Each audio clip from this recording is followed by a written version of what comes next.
नमस्कार, आप सभी का स्वागत करता हूं अपने YouTube चैनल सुरेंद्र सिंह बोरा में। इस वक्त NIOS DLED से एक बहुत अच्छी खबर सुप्रीम कोर्ट से आ रही है। NIOS DLED के पूरे देश के अभ्यर्थी अपने लिए इंसाफ की मांग कर रहे थे। तो जैसा कि आप सभी लोगों को पता है, MA रिव्यू, ट्रांसपिटिशन, ये तमाम केस बैक टू बैक माननीय सुप्रीम कोर्ट में लगे हैं। और उससे पहले NIOS DLED अभ्यर्थियों के लिए आपने देखा होगा, मिसलेनियस एप्लीकेशन गुरमिंदर सिंह के केस पे बहुत अच्छी तरीके से माननीय जस्टिस ने सुना और उसमें इंटरिम रिलीफ के लिए क्या जजमेंट आता है, ये सबसे महत्वपूर्ण खबर NIOS DLED के लिए होने वाली है। साथियों, NIOS DLED अपने लिए इंसाफ मांग रहा, चाहे वो DLED अभ्यर्थी हों, चाहे NIOS से B.Ed ब्रिज कोर्स प्रशिक्षित अभ्यर्थी हों, ये अपने लिए इंसाफ मांग रहे हैं कि कैसे इनको मिनिमम क्वालिफिकेशन RT एक्ट के अनुसार पूरी करवाई गई और मोदी जी के पोस्टर के साथ उसका प्रचार प्रसार किया गया कि माननीय प्रधानमंत्री मोदी जी का जो पोस्टर लगा करके इसका जो एक्सटेंशन किया गया, विस्तार किया, विज्ञापन किया गया है, एडवर्टाइजमेंट किया गया है, तो ये सब सारी चीज़ों को लेकर के अब जो है उन अभ्यर्थियों को बहुत जल्द ही इंसाफ मिलने वाला है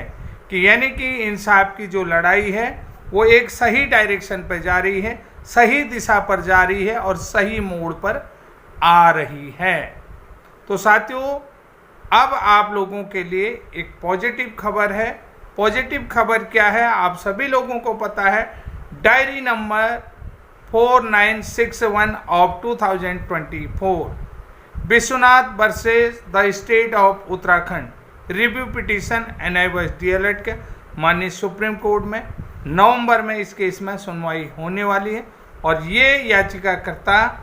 जिन्होंने काफ़ी संघर्ष किया और संघर्ष के साथ पूरे देश के NIOS DLED जो बिखर चुके थे उनको फिर से संगठित किया और संगठित करने के बाद आप लोगों ने देखा कि 5 राज्यों से MA फाइल की गई थी, मिसलेनियस एप्लीकेशन फाइल की गई थी, जो माननीय सुप्रीम कोर्ट ने एक्सेप्ट किया और उनमें जो उनका पीरियड था, पीरियड में इंटरिम रिलीफ के साथ ही आगे की जो लड़ाई है उस सारी चीज़ों को एक्सेप्ट करने के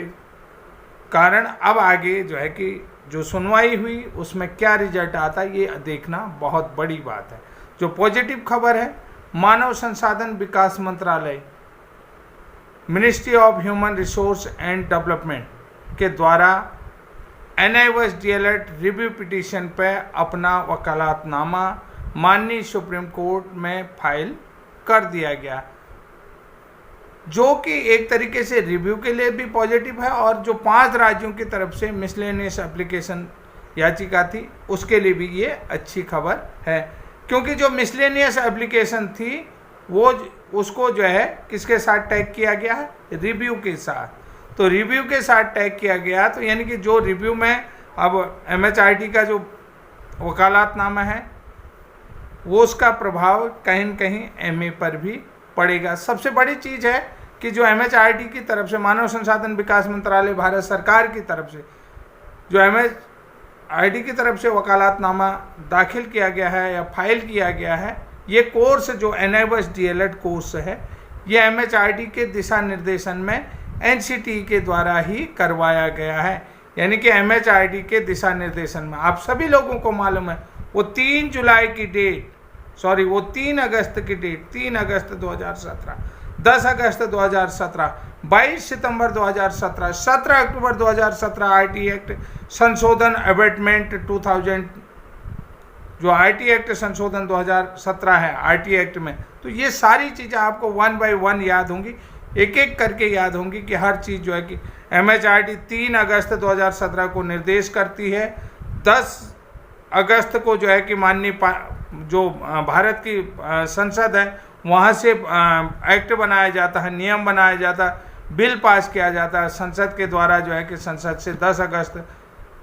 2017 को जो है कि बिल पास होता है। 22 सितंबर को NCT अपना जो है कि डायरेक्शन देती है कि किस किस तरीके से,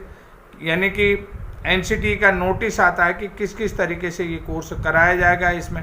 कौन से रूल के तहत, रूल 29 क्लॉज, एनसीटी की पावर 12 क्लॉज 12 और एक्सपर्ट कमेटी, ये तमाम चीज़ें हैं। और उन्होंने कहा कि ये जो भी कोर्स होगा ये आरटी के मानकों को और एनसीटी के रेगुलेशन 2014 को, एनसीटी का जो मिनिमम क्वालिफिकेशन क्राइटेरिया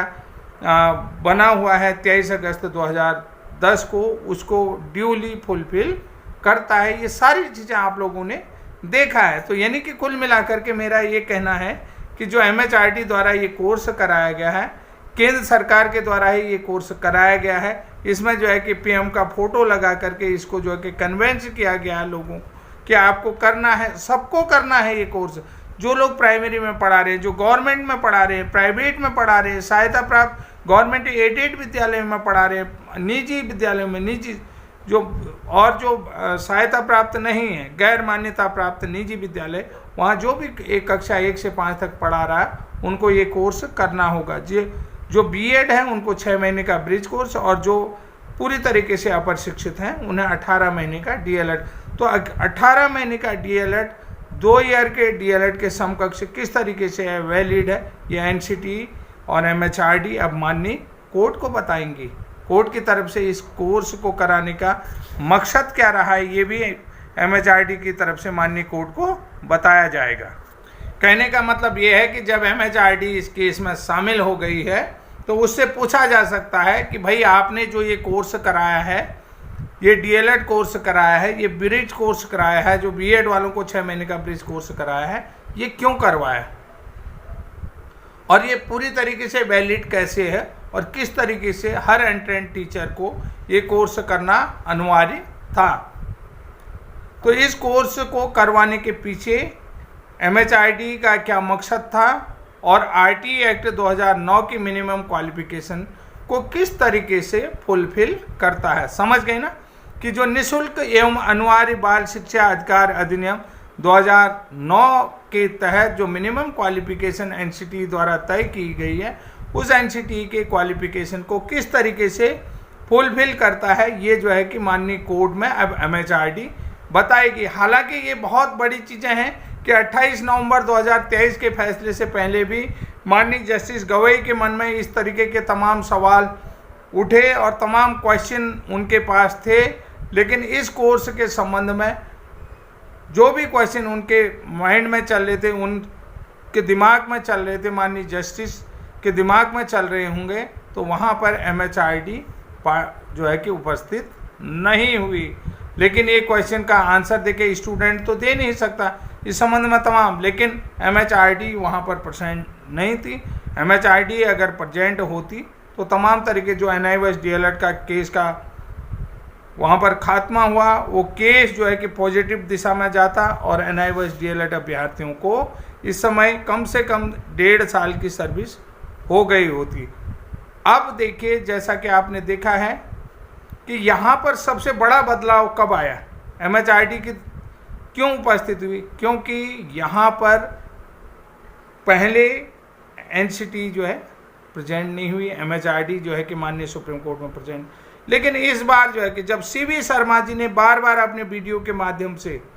कहा कि हमारे इंस्टीट्यूशन से ये कोर्स किस तरीके से करवाया गया और वर्ल्ड में कोई ऐसी संस्था नहीं होगी जिन्होंने इतने कम समय में इतना महत्वपूर्ण वैलिड कोर्स कराया होगा और बिल्कुल गुणवत्तापूर्वक क्वालिटी एजुकेशन वाला ये कोर्स हमने कैसे कराया, हमसे क्यों नहीं पूछा माननीय सुप्रीम कोर्ट ने। उन्होंने अपने वीडियो के माध्यम से तमाम स्टूडेंटों से टेलीफोन वार्ता में कहा कि हमसे क्यों नहीं पूछा गया, हमें सुप्रीम कोर्ट की तरफ से क्यों नहीं बुलाया गया कि भाई ये कोर्स हमने कराया था और ये कैसे वैलिड होते, हम माननीय सुप्रीम कोर्ट को जवाब देते। और एनआईओएस डीएलएड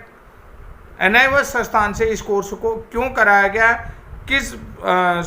विशेष एमओयू के तहत कराया गया और क्या इसकी डिमांड थी एमएचआरडी की, और कौन इस कोर्स को कराने के लिए वैलिड था, कौन नहीं था, और बाद में ये एनआईओएस की तरफ से क्यों करवाया गया, इन सारी चीज़ों का जवाब जो है कि माननीय सीवी शर्मा जी जो एक्स चेयरमैन है एनआईओएस संस्थान के,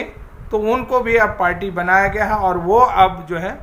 सरकार के सामने आकर के अपना जवाब देंगे। तो देखो इतना फर्क पड़ता है कि जो मेन व्यक्ति को पार्टी बनाया गया, जिनकी तरफ से ये कोर्स करा, जिनकी तरफ से ये सिलेबस तैयार कराया गया, कि उनका ट्रेनिंग